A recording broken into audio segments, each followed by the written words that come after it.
আসসালামু আলাইকুম। আজকে টাকা তুলতে গেলে বুথে কার্ড আটকায় গেলে করণীয় কী, এই বিষয়ে আলোচনা করব। আমাদের সাথে থাকেন। প্রথমত এটিএম বুথে কার্ডটি আটকায় গেলে আতঙ্কিত না হয়ে 10 থেকে 15 মিনিট অপেক্ষা করুন। অনেক সময় 10-15 মিনিট পরে কার্ডটি এমনিতেই ছেড়ে দেয়।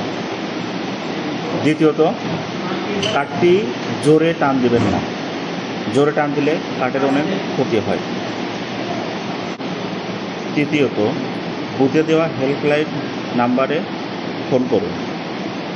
প্রত্যেকটা বুথেই প্রত্যেক ব্যাংকের হেল্পলাইন নাম্বার দেওয়া থাকে। 4, নিজ ব্যাংকের কাস্টমার কেয়ারের ফোন দিন। অ্যাকাউন্টটি ব্লক করে রাখলে ভালো হয়। 5, পরের দিন শাখায় যোগাযোগ করুন।